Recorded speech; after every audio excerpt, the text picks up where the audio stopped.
The airplane had taken off like any normal flight. It was a sunny afternoon and the sky was clear above the clouds. Inside the cabin, people were relaxed, some watching movies, others reading or sleeping. Among them was a 12-year-old girl sitting by the window in seat 14A. She was traveling with her uncle, and it was her first flight without her parents. Her eyes sparkled with wonder as she looked at the clouds drifting below the wings. She had always been fascinated by airplanes at home. She used to watch documentaries about planes and read books about flying. She even played flight simulator games. Her dream was to become a pilot one day, but today, she was just another young girl on a long flight, unaware that her life was about to change in a way no one could ever imagine. 2 hours into the flight, everything changed. A quiet buzz started near the cockpit. One of the flight attendants hurried past the passengers and knocked on the cockpit door. She looked nervous. Then the door opened slightly, and a co-pilot leaned out. His face was pale and sweaty. Something was wrong. Within moments, another flight attendant picked up the intercom. Her voice shook as she asked if there was a doctor on board. People looked up, confused and concerned.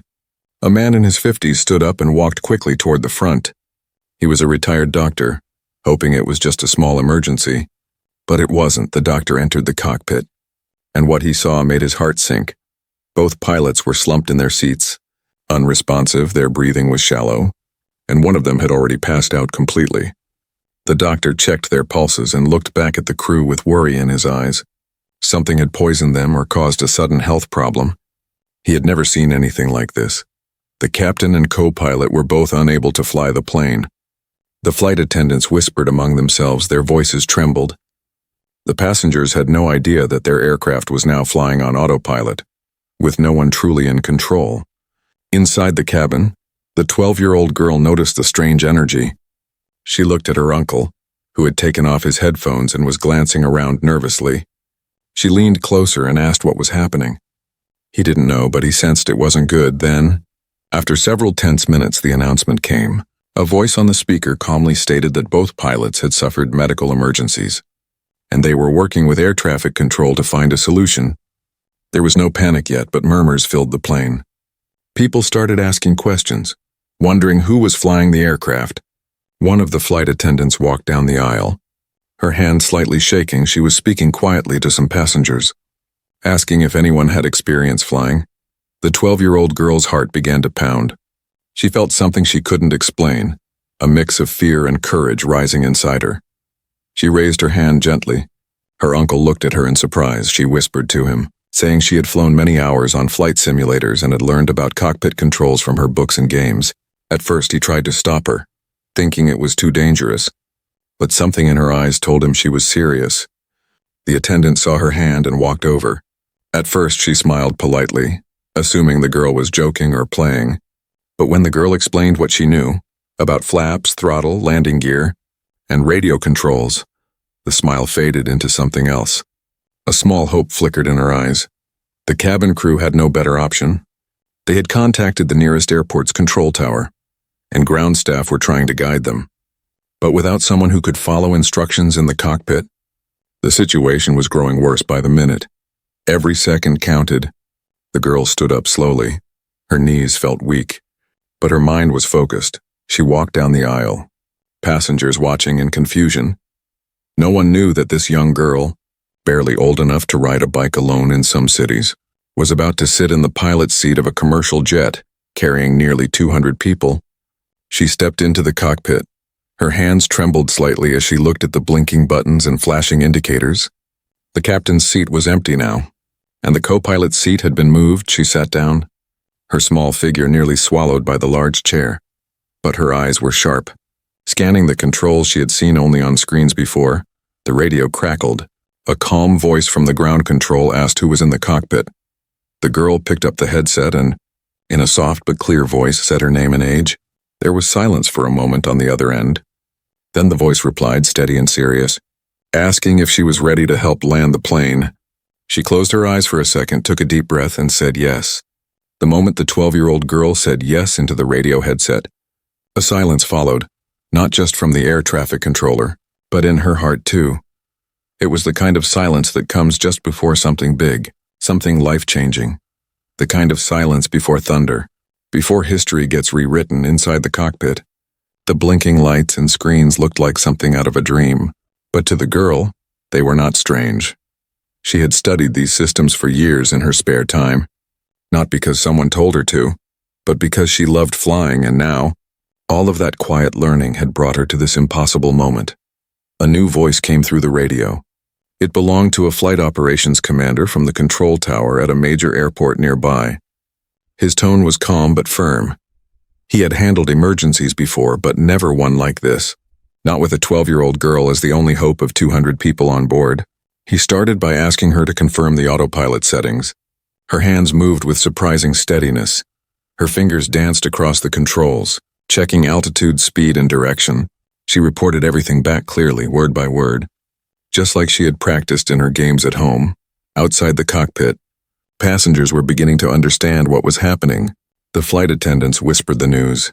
There was a child in the pilot's seat. Some passengers reacted with disbelief, others with fear. But when they saw the cabin crew's eyes filled with trust, their panic slowly turned into a silent prayer. The girl's uncle stood near the cockpit door, unable to do anything but watch. His heart pounded, yet he said nothing. He had known she was bright. Gifted even, but never imagined she would have to prove it this way. He wanted to rush in and stop her. But he knew the truth. No one else could do what she was doing now.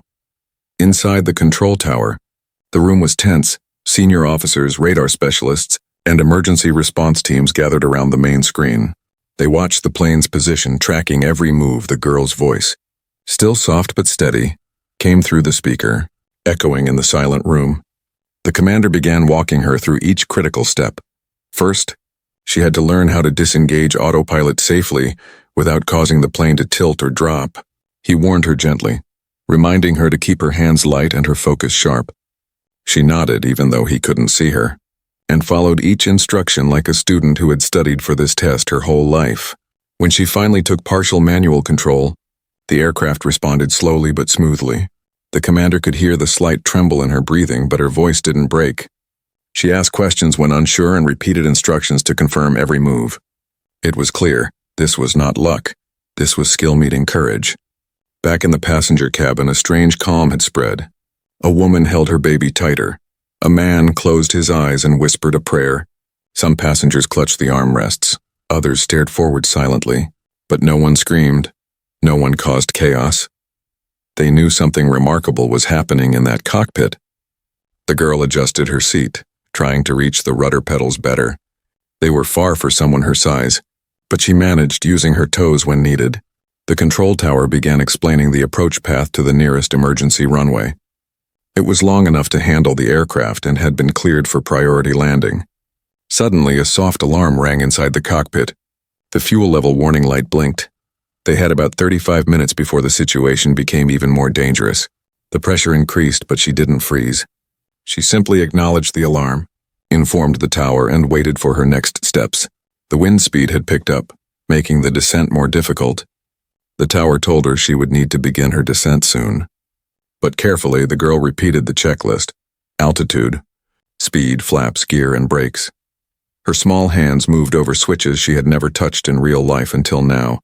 The commander, listening on the radio, was stunned. He had trained hundreds of pilots, but the calmness in her voice was unlike anything he had heard from someone so young. He leaned closer to the mic and said something he had never said before in a live emergency. "You're doing great, we believe in you." The girl didn't reply right away. Her eyes were focused on the altimeter. Her lips moved slowly as she whispered to herself, "I can do this." The plane started to lower. Bit by bit, her hands kept adjusting the controls, fighting the wind, holding the line behind her. 200 lives waited in silence in front of her. The runway was still a distant line on the radar, but she wasn't just a girl anymore, she was the captain now. The sky ahead turned to soft gold as the sun began its slow descent. But inside the cockpit, time felt like it was frozen. The 12-year-old girl stared straight ahead, her eyes scanning the horizon and instruments again and again. The voice in her ear, calm, guiding, had become her anchor. But the weight of what she was doing finally began to press on her shoulders. "Start reducing your altitude now," the air traffic controller said gently. "Bring her down slowly, level by level." She reached for the throttle, just like she had done hundreds of times on her home simulator. But this time her hand shook. This wasn't a game anymore. This was real metal, real sky, real lives. And she knew one mistake could cost everything. Still, she adjusted the controls. The plane responded slowly, dipping gently. She glanced at the altimeter, then at the airspeed indicator. Her heart beat faster with each reading. "You're doing great," the voice assured her again. "Just keep going like that." Down in the cabin, no one moved. People could feel it, the shift, the descent. A mother tightened her seatbelt and held her daughter's hand. An elderly man closed his eyes and silently mouthed words to the heavens. The fear hadn't vanished, but something else had begun to rise, faith. The girl's uncle stood near the cockpit doorway, tears quietly filling his eyes. He had never felt so helpless, yet so proud. He wanted to burst into the cockpit and take her place. But he couldn't, no one could. That seat belonged to her now. A sudden gust of wind rocked the plane. The girl's body jolted forward slightly. Her hands gripped the yoke tighter. For a second, her breath caught. "Wind shear," came the voice in her ear. "Stay steady, don't fight it." "Adjust and glide with it," she obeyed, turning the yoke slightly, easing into the turbulence instead of pushing against it. The plane steadied again, her breathing calmed. The commander in the control tower looked at the radar screen and whispered under his breath, "She's a natural." But time was running short. The fuel warning had returned, blinking urgently. "We have one shot at this," the commander said to his team. "One pass, she either lands it or we lose the plane." The girl didn't need to be told. She could see the fuel levels herself, and her fingers grew tighter around the controls. Her lips moved silently as she repeated each checklist step. Her face was pale, but her eyes were sharp, focused, locked onto the radar and the open sky. Finally, the runway came into view. Just a thin gray line far in the distance. The controller's voice filled her ears again. "You're lined up perfectly. Now lower your flaps one notch," she did. The wings tilted slightly and the descent grew steeper. Lights on the runway twinkled like stars, getting closer, larger, brighter. The cabin crew held onto the side rails as they prepared for impact. Emergency teams were already waiting on the ground. Fire trucks, ambulances, air rescue, all watching the sky with bated breath. "You're almost there," the voice said. "Ease the throttle back. Keep the nose level." The plane now roared low over the fields and buildings. People on the ground looked up and froze. They had heard of the emergency. News had already spread. But no one expected to see a massive passenger jet gliding so low, so steady with a child's hands on the controls. Inside the cockpit, sweat dripped from the girl's forehead. Her fingers were numb, her back ached. But she didn't stop, she didn't cry, she didn't panic, she just flew.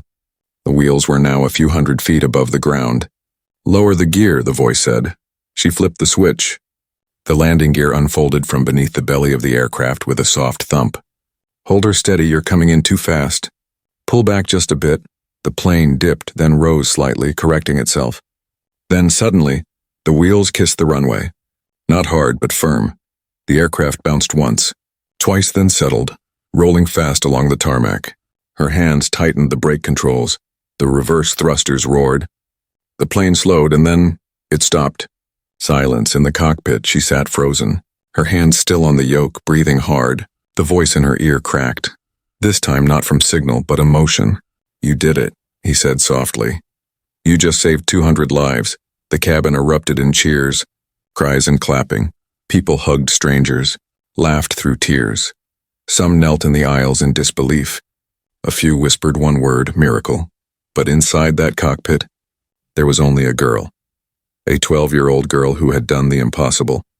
The aircraft came to a complete stop near the far end of the runway. But the world hadn't caught up yet. Inside the cockpit, the girl sat still, her small hands frozen on the controls. The engine sounds faded, replaced by a silence that wrapped around her like a soft blanket. Her chest rose and fell quickly, breath trying to catch up with her courage. The headset slipped from her ear, but she barely noticed outside the cockpit window. Emergency vehicles rushed forward, lights flashing, wheels spinning across the tarmac, but she was staring at nothing, just breathing, alive and quiet as if waking from a dream she never meant to enter. The first person to reach the cockpit was a firefighter. He opened the door slowly and peeked inside, expecting chaos. Instead, he found a little girl sitting in the captain's seat. Her legs barely reached the pedals, her cheeks flushed, her eyes wide but steady. He blinked in disbelief, then radioed his team. "It's true," he said quietly. It's really her. The flight attendants moved fast. Checking on the passengers, everyone was safe. Some were still crying. Not from pain, but from relief. A few had fainted from stress. But even those now stirred awake as the cabin filled with fresh air and the glow of the evening sun. The girl's uncle finally stepped into the cockpit. His eyes were red, but his voice was gentle. "You did it," he whispered. "You really did it." She turned to him slowly, her lips trembling, and said only one thing, "Are they okay?" He nodded quickly. "Everyone's fine." It was only then that she let herself cry. Minutes later, paramedics and ground staff began guiding passengers off the plane. But word had already spread beyond the runway.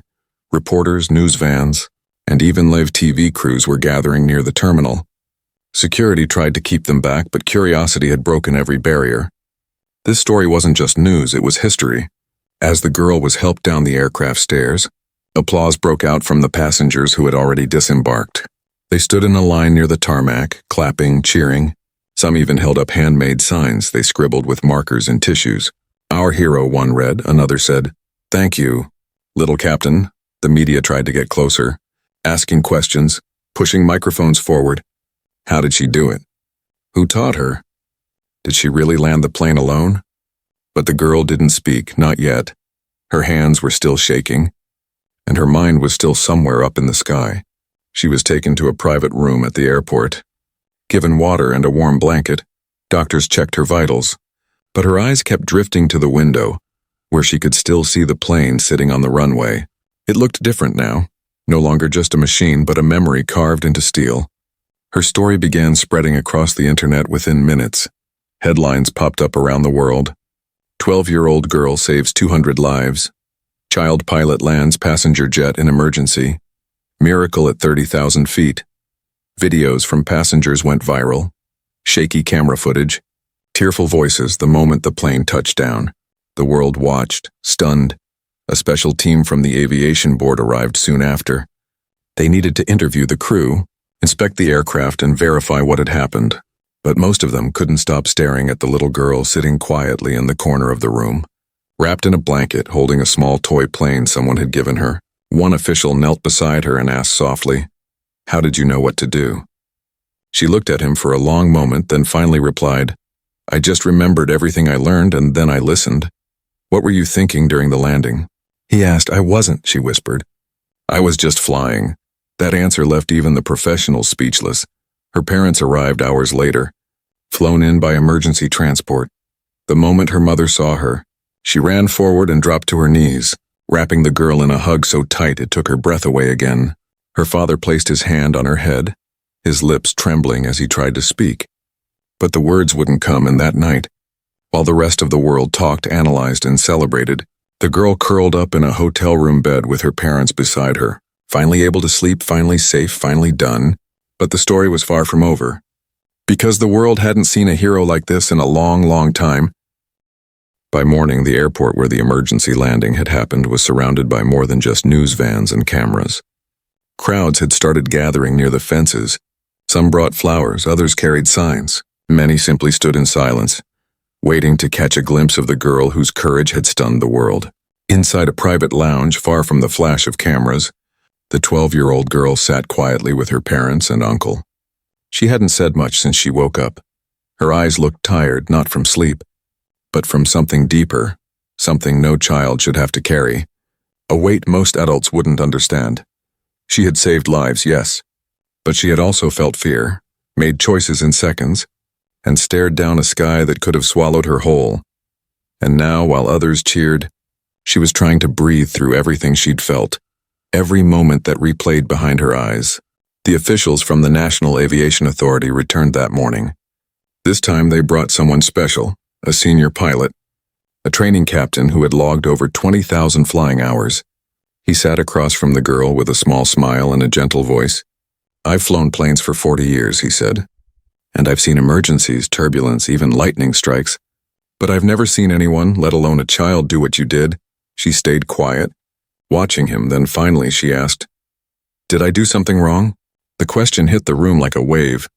Her mother gasped softly. Her father leaned forward. But it was the senior pilot who answered first. He shook his head slowly. "No," he said. You did everything right. She looked down at her hands, but I was scared, she whispered. My legs couldn't stop shaking. That's how we know you were brave, and he replied. Only the brave feel fear and still move forward. They talked for a while. Not about fame or interviews, but about flying. Real flying. The kind where the weight of lives sits in your hands, the kind where every second matters. She asked questions, he answered, and slowly, the walls inside her began to crack open, not from pressure, but from peace. Later that day, the passengers she saved were allowed to meet her again. One by one, they entered the lounge. Some brought flowers, some brought hugs. One elderly woman had crocheted a small pair of wings and placed them gently into the girl's hands. For the angel who flew the plane, she whispered. A little boy who had been on the flight brought his toy jet and asked if she wanted to keep it. I can get another one, he said with a shy smile. But you're the only real pilot I know. The girl's eyes filled with tears again. But this time they weren't from fear or shock. They were from something else, something warm, something beautiful. A few hours later, a press conference was held. Her parents stood with her on the stage, her uncle beside them. The room was full, cameras flashing, reporters shouting. But when she finally stepped up to the microphone, the noise faded. She looked around nervously, then took a deep breath. Her voice was small but clear. I didn't think I was going to be a hero, she said. I just thought, if I didn't try, nobody else could. I only knew a little, she added, but sometimes a little is enough if you really listen. And if someone believes in you. Her words were broadcast across the world. Children in different countries watched her on TV and called her brave. Schools put her photo on their walls. Aviation groups sent her letters. Scholarships were offered. Flight schools said they would welcome her when she grew up. And one space agency even sent a note that said, if you can land a jet at 12, maybe one day you'll land on the moon. But she didn't care about those things right now. What mattered most was that 200 people had lived, that the plane had landed, that her parents were proud, and that she had learned something she would never forget. Not all heroes wear uniforms. Some wear sneakers and carry books, some are quiet, small, and afraid, until the moment the world needs them to be more. And she had been more than anyone expected, more than anyone believed possible. Days after the landing, the story had reached nearly every corner of the world. Television hosts spoke her name with awe. Newspaper headlines called her a sky angel and the calmest kid in aviation history. Social media overflowed with messages, drawings, and even songs made by strangers inspired by her bravery. But while the world buzzed with excitement, the girl remained quiet. She didn't see herself the way others did, not as a hero, not as a savior. To her, she was just a girl who did what needed to be done, because no one else could. Back home, things felt different. Her bedroom looked smaller somehow. The posters of airplanes on her wall were now more than dreams. They were memories of something real. She sat on her bed one evening, holding a small notebook she had used to write flight checklists when she was younger. But now, her hands hesitated to write anything new. She didn't feel like the same person anymore. Her school welcomed her back with applause and cameras. Her classmates surrounded her, asking questions, touching her hands like she was made of something magical. The teachers smiled proudly. One even cried while hugging her. But she felt strange, distant, like a guest in her own life. Later, she sat in the principal's office where a counselor waited to speak with her. It's okay not to feel okay, the counselor said gently. You've been through something very few people ever experience. The girl looked down, fidgeting with her fingers. Everyone calls me brave, she whispered. But when the door closed behind me in the cockpit, I wanted to run away. That's what bravery is, the counselor replied. Doing something even though every part of you is scared. At home, her parents tried to make things feel normal again. Her mom cooked her favorite meals. Her dad told funny stories at the dinner table. Her uncle brought her a new flight simulator setup, better than the one she had before. But sometimes she just sat by the window staring at the sky. Not thinking about flying, but about falling. She began having dreams. Ones where she was back in the cockpit, but the controls wouldn't respond, or the runway disappeared into clouds. She would wake up with her heart pounding. Her mother would rush in and hold her tight until her breathing slowed again. One night her father sat beside her. He didn't ask questions or offer advice. He just placed his hand on hers and said softly, "You don't have to carry all this alone." And finally she cried, not from fear this time, but from the release of holding so much inside for so long. Slowly things began to settle. A letter came from one of the passengers, a young woman who had been on the flight with her newborn baby. In the letter she wrote, "Because of you, my son will grow up with a mother. You gave me back my future." Another message came from a man who had planned to propose to his girlfriend during that flight. He had written, "I got to ask her because of you." And she said, "Yes, you're now part of our love story." Each letter was like a tiny light, warming the spaces that fear had left cold inside her. She began writing back. One letter at a time, one heart at a time. Her own heart began to heal. She started flying on her simulator again. At first, just short flights, takeoffs and landings. She didn't push herself, she didn't have to. It wasn't about proving anything anymore. It was about reconnecting with something that had once given her joy. And joy began to return in little waves. She was invited to visit an airbase, where real pilots showed her around, let her sit in fighter jets, and gave her a badge that read Honorary Junior Captain. They saluted her not out of protocol, but out of respect, and when she asked one of them, "Do you think I can be a real pilot one day?" And he smiled wide and said, "You already are." That night, she stood under the stars, the air cool on her face. The sky no longer looked like something dangerous. It looked beautiful again, not because she had conquered it, but because she had learned to fly through fear, not away from it, and somewhere deep inside she knew. This was not the end of her story. It was only the beginning. Months passed, but the memory of that day in the sky never truly faded. It became a part of her, quietly stitched into her story like the seams of a well-worn jacket.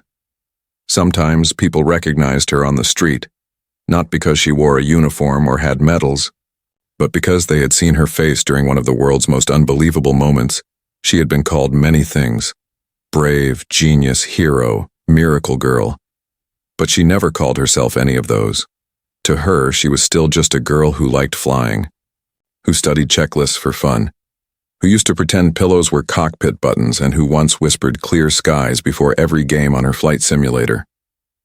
One day, she was invited to speak at a major international aviation conference. At first, she didn't want to go. The idea of standing on a stage in front of hundreds of professionals, pilots, engineers, reporters, terrified her. But her father told her something that stuck in her heart. "You didn't choose the moment, but you chose not to run from it," he said. "And maybe someone out there needs to hear that." So she went.